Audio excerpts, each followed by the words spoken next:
Hi and welcome to Overruled Studies with Renato. On today's episode, we're going to talk about the winners and the losers of the round 4, I think, or round 3 of the US Open. We're going to also discuss some upcoming matches because now it's much easier to do because there are not so many matches, so we can see the matches we're looking for, and also like big players start to face each other. And then we're going to also learn how to save 8 match points. Before we start, don't forget to like the video, to subscribe to the channel, and leave us a comment or a suggestion or an opinion. Whatever you feel like, just write it down below. So the first match I'm gonna talk was the victory of Alcaraz versus Rinderknech. It was in a straight set. Alcaraz didn't even lost a set through this US Open. I think he's playing really good tennis. I think he's playing his best? No. But do I think he had the need to play his best? Also no. I think that is really, we start to see now the huge gap that is between the best two players in the world, Sinner and Alcaraz, to the other, even though that Sinner didn't have a easy path. Then we had Djokovic versus Struff. Djokovic was also won in 3 sets. I think he played a very clean match. Again, medical timeout. It's becoming a trend on Djokovic matches, even when he's winning easily. But I think Djokovic was always a little bit like that. He always had to call the doctor. And to be honest, I actually think it's like more mental, and I do believe he feels those pains. I don't think that's a technical medical timeout to throw off the opponent's rhythm or whatever. I do think he's like a hypochondriac. I think is how you say the word. Because they seem to have like this obsession with health, and I think he is the type of person that feels something, and I'm a little bit like that. Maybe not to his extent, but I also like sometimes I think that is something very big is happening to me, and then it end up with nothing. I just like a little small pain or whatever. Then we had Lechenka versus Mannarino. Lechenka won in 4 sets. I think actually Lechenka always controlled the match. I didn't thought he was about to lose. Mannarino had a little rise there, but I think for some players like Lechenka, it's very easy to sometimes drop a bit the level and then push it back, so nothing. And then we have the other match, which was Fritz versus Macca. Fritz won in 3 sets. Very impressive display. I think Bahak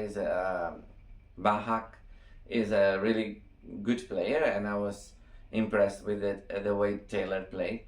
I thought it was like very, very chirurgical, and I don't know if that's the right word to say. Don't come after me.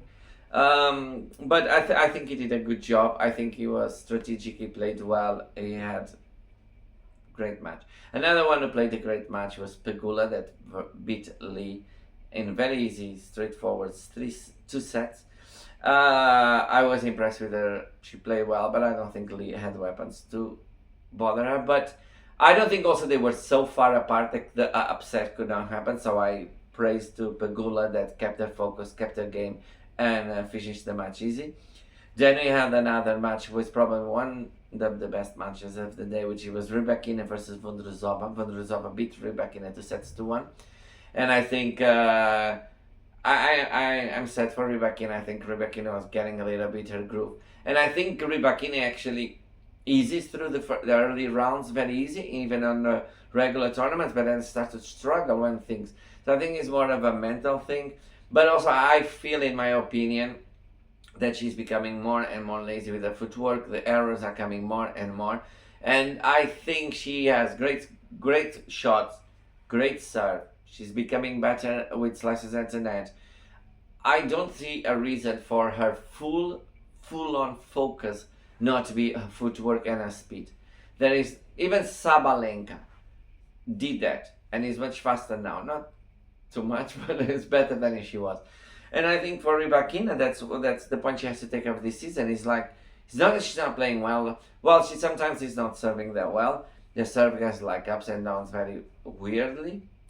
But I think she should really focus because she's becoming lazy. There's no other word. She's not tracking many balls. She's relying on, and I know there is a technical way for her to do her matches with the balance between the winners and unforced errors. But still, if the opponent has like they break, she's not gonna run. Probably the opponent will be more motivated to give more balls back. And the other match we have Sabalenka beat Buxa. Easy match for Sabalenka, not much here to talk about.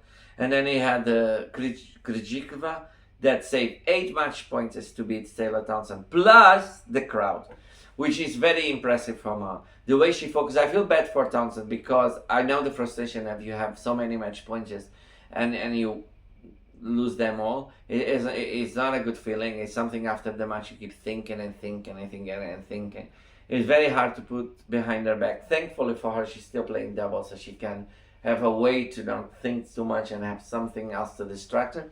But credit to Krejcikova, the way she saved those 8 points, which is actually the person to save more match points in any match and end up winning the match in U.S. Open history, Sashimi history. Amazing display. I think Krejcikova is one of those players underrated a lot. Even though she has 2 Grand Slams, you don't hear talk about her like you hear talk about others. I think she also doesn't have that big of a machine, but I think behind her like other players do, and that's the reason. But not just she beat Townsend, she beat the crowd, and the crowd was relentless. I know that Townsend now, due to the problems with Elena, became like the crowd favorite. People want to show her how much she's loved, but I think you can always show love without not show support for the other player. But so now the upcoming matches we have for the US Open that I'm more keen to watch. Obviously, the head of the head is gonna be Osaka versus Goff. Yeah, and then the second one will be Osim versus Rublev. Osaka versus Goff. My prediction is Osaka's gonna win. I don't know. I think she's playing really well and patiently.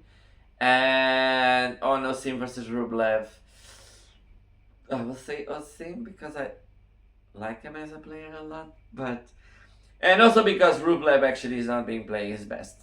So I don't know, but let's root for Osim.